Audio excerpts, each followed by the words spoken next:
When you open the hood, take a look at the inner fender lip and notice the spot welds running along it. These are a lot harder to fake, and I think a much better indicator of originality than the fender notches. Here's a look at them on another car. You'll see that there's some variance to them. They're not perfect. These were done by humans, not robots. They run along both fenders and even go up around the front of the nose. So before you get too hung up on the fender notches, go looking for these as well. Now, another thing that Pagoda people like to see is an original firewall pad. That's the insulation pad you see there with kind of a waffle pattern. Now, for many years, these pads were not being reproduced with the correct pattern. You'd see the pebble texture or some kind of leather texture. So if you really want to get nitpicky, an original waffle pattern firewall pad is like a badge of honor on these cars, even if it's a little worn out, like this one here. You'll notice that this one has the cutout for the VIN tag, which shows that this is an early car. On the later cars, they moved this tag to the door jamb, and we'll take a look at all those details later on in the video. Another detail to look for in the engine bay is how much of the original gold-colored anodizing is still showing, and of course the more the better as far as originality goes. The engine bay in this photo has been restored, and you can see the hardware pieces that were treated to the anodizing process looking nice, as well as a polished valve cover here on this one. Not an original finish, but pretty snazzy, even if the firewall pad is incorrect. One other thing I like to look for is whether or not the original dust cover for the distributor is still there. These pretty much all got tossed after the first tune-up, so to find one still hanging around is pretty cool. Now, when you close the hood, you're going to want to take a good long look at the panel gaps along the entire perimeter. These hoods are aluminum and were hand filed along the edges to ensure a perfect gap all the way around. If a seller tries to tell you otherwise, they're wrong. These were perfect from the factory and actually were stamped with the body number, so make sure that you see that number. It's up top on the driver's side, and it's repeated in a variety of places throughout the car, which we'll take a look at next. Down on the driver's side of the engine bay, next to the brake booster, you'll see this data plate that has lots of good info on it. This picture is obviously from a different car with a different color, and in fact, let's go to another picture here a little closer up, and we'll see what all these numbers mean.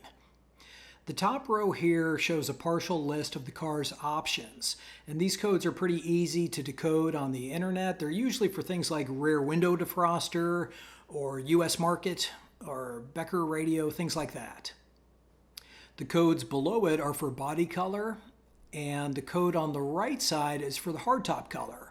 Now, most times these are going to be the same code, the same color, but they did offer contrasting colors for the hardtop. It's rare, and it's actually pretty cool when you find that, and in my opinion, adds value. The line below that just shows that this is the 113 body style, and the 044 designates that it's the 280 SL. The numbers 043 were used for the 250 SL, and 042 were used on the 230. The number 10 designates that this is a manual transmission car. An automatic would show the number 12. And these first 8 digits shown here are also used for the beginning sequence of the VIN as well. Now on the bottom right, this is the body number or build number.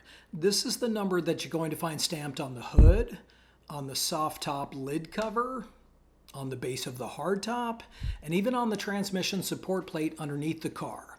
So obviously it's good when these numbers all match, and if they don't, you're going to want to ask why, or maybe even walk away.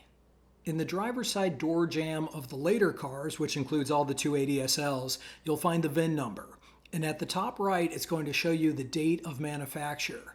Now here's something to keep in mind. On this car, even though it was sold and titled as in 1971, the last year, this plate shows that it was actually built in August of 1970. This isn't all that uncommon, but the reason to check that is because the last model year examples of these cars can sometimes command a higher price. They only made 830 of these in 1971, so when you have one of those and can confirm it from this VIN plate, it's worth bragging about.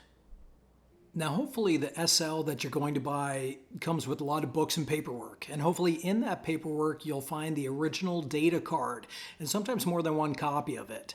This is the last word on how your car was equipped from the factory and has lots of good info for you, like the build number, paint color codes, upholstery and soft top color codes, a complete list of options, and then really important stuff like the engine number and transmission number.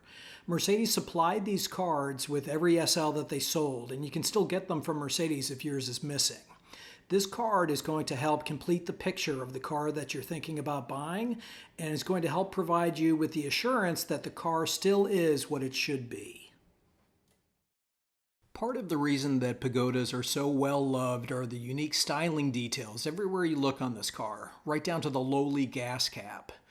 This locking gas cap is the perfect blend of form and function, and it's a real plus if you still have a genuine example on your car. For those that didn't bother to lock them, these little pieces of art were pocketed pretty frequently, and even today, original ones command hundreds of dollars on eBay. So it's not uncommon that owners had to go to the dealer to have these replaced and ended up with non-original looking alternatives, even locking examples. Neither one of these are really that bad, but they don't quite have the same panache as the original.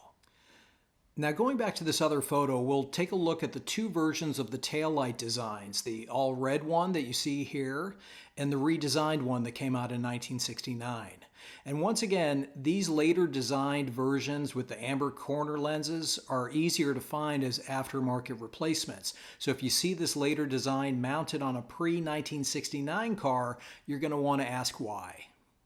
Another change on the 280 SLs were the addition of bumper guards.